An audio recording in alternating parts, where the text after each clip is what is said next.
Monsieur Luc Michel, vous êtes géopoliticien belge, spécialiste des questions internationales. Permettez-moi de vous remercier infiniment d'avoir eu la gentillesse d'accorder cet entretien à la radio francophone iranienne. Monsieur Luc Michel, le Premier ministre israélien Benjamin Netanyahou se trouve aux États-Unis. Vous, comment commentez-vous ces agissements, si vous voulez, du Premier ministre israélien? Mais écoutez, il faut partir d'un point de vue fondamental. C'est-à-dire que la grande question qui se pose des rapports entre les États-Unis et Israël à partir de 1967, parce que avant 1967 et la guerre des 6 jours, c'est l'alliance arabe qui prime avec les Saoudiens notamment. À partir de 1967 se développe une relation israélo-américaine et la grande question qui se pose déjà à ce moment-là, mon organisation éditait un journal déjà dans les années 60 et j'ai souvenir la question elle est simple, est-ce que c'est Israël qui contrôle la politique américaine ou la politique américaine qui contrôle Israël? Dans le premier cas, c'est très simple, c'est-à-dire que le lobby qu'on appelait juif dans les années 60 et 80 et qui s'appelle maintenant israélien, c'est lui qui domine la politique aux États-Unis. Dans la deuxième hypothèse, c'est Israël qui est un porte-avions américain au cœur du monde arabe. Moi, je suis partisan, évidemment, de la première option, c'est-à-dire que Israël a pris progressivement une option sur la politique internationale, mais aussi intérieure américaine, et cette option lui permet donc de faire notamment à la politique américaine de prendre des options qui ne correspondent pas aux intérêts fondamentaux des États-Unis. Le soutien à Israël leur a aliéné une grande partie du monde arabe, ça c'est la première chose. Et on a des cas. On explique par exemple que la chute de Nixon, qui voulait se dégager de la politique israélienne pour revenir à une politique d'alliance unique avec l'Arabie saoudite, on dit que la chute de Nixon est due à ce lobby. Bon, l'AIPAC, qu'est-ce que c'est? C'est le plus vieux des lobbies pro-israéliens aux États-Unis. Il y en a d'autres, ça ne se limite pas à l'AIPAC, mais c'est le plus puissant. Jusqu'en la fin des années 80, il se présentait d'ailleurs comme un lobby juif. J'ai dans mes archives une couverture, par exemple, du journal Regard. C'est le journal d'une des institutions juives de Belgique qui s'appelle le Centre communautaire laïque juif. Et Regard, en 1985, titrait avec une photo du Congrès des États-Unis, AIPAC, le lobby juif. Ils se sont rendus compte que c'était contre-productif et ils se sont transformés, évidemment. Ils ont pris le nom de lobby pro-israélien. L'AIPAC, qu'est-ce que c'est? C'est, premièrement, une institution qui a d'énormes moyens financiers. Deuxièmement, c'est une fois par an un congrès où, si vous voulez ne pas avoir de problème dans les élections américaines, vous devez d'être représenté. Et l'AIPAC terrorise, il faut dire les choses comme elles sont, l'AIPAC est capable de terroriser les candidats au Sénat, au Congrès des États-Unis ou même à la présidence. Il est extrêmement puissant et on dit aux États-Unis, il y a eu des livres qui ont été faits en France également, on dit qu'il contrôle 95% des élus américains. Aucun président américain n'a été élu sans aller à un congrès de l'AIPAC soutenir la politique israélienne. Voilà donc pour la réalité. Obama, qui visiblement, lui ne se préoccupe plus d'élections, il est à la fin de son deuxième mandat et il déteste Hillary Clinton, qui doit être normalement la candidate du Parti démocrate à la prochaine édition. Ils se détestent mutuellement.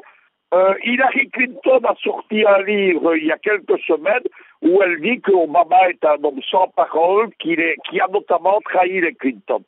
Donc, la politique d'Obama, elle n'est pas tenue par ceci. Donc, Obama a essayé de faire un accord avec l'Iran qui vaut ce qu'il vaut, mais qui n'est pas en accord avec ce que veulent les Israéliens. Ce que veulent les Israéliens, c'est le démantèlement du programme iranien civil, sous prétexte de bon. La pratique, maintenant, c'est le voyage de Netanyahou. Netanyahou est venu rappeler à Obama que c'était la politique israélienne et l'AIPAC qui dominait la vie américaine. C'est assez brutal, c'est une forme de chantage politique. Il va avoir, vous devez savoir que, vous savez qu'on renouvelle les élus aux États-Unis tous les 2 ans par moitié, il n'y a pas d'élection générale, donc on approche, il va bientôt y avoir des élections qu'on appelle donc partielles, et il y a l'élection américaine qui arrive. Hillary Clinton, elle, est déjà soumise à la politique de l'AIPAC totalement, et toute cette visite, ce voyage de Netanyahou qui n'est pas fait, qui est fait sans invitation de la Maison-Blanche, ceci n'existerait dans aucun autre pays au monde. Imaginez-vous Netanyahou qui déciderait de s'inviter dans n'importe quel autre pays, en Russie par exemple, il ne serait pas reçu. Ici, il est reçu, il prend la parole, il tient un discours qui est une ingérence dans la politique intérieure américaine, dans la politique électorale, dans les élections américaines, et cerise sur le gâteau, ce président israélien qui est en voyage privé, ce premier ministre, pardon, va être reçu et va prendre la parole devant le Congrès des États-Unis. C'est une gifle et une humiliation pour Obama, et ça inaugure très mal de tout accord avec l'Iran. Il faut quand même comprendre quelque chose, c'est que le président des États-Unis, c'est le maître du monde dans un certain nombre de domaines, mais pas dans tous. Et en politique internationale, il a besoin de votes d'agrément, notamment des traités, par le Congrès, etc. Ici, Obama n'aura jamais cet agrément. Maintenant, le reste, il ne faut pas non plus tomber dans, comment dirais-je, dans toute la propagande. J'ai lu, par exemple, sur des websites qui ne sont pas sérieux, qu'Obama avait dit à Netanyahou qu'il allait faire abattre les avions israéliens en cas d'attaque sur l'Iran, etc. Tout ça n'existe pas. Le président américain qui ferait ça ne terminerait pas son mandat. Il faut comprendre ça.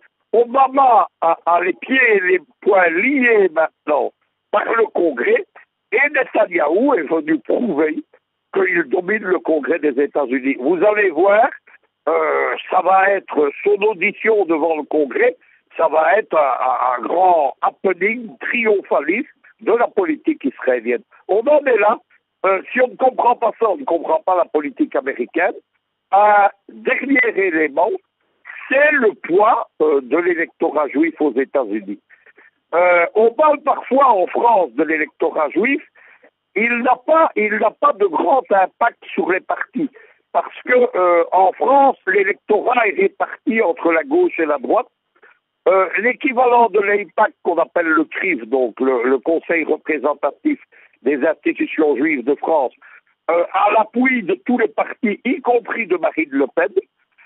Son président vient de dire qu'elle était politiquement correcte il y a quelques jours, et donc le vote juif se répartit, il représente environ 700 000 voix en France, il ne se porte pas sur un candidat, y compris à la présidentielle, donc il n'a pas l'importance qu'on lui donne.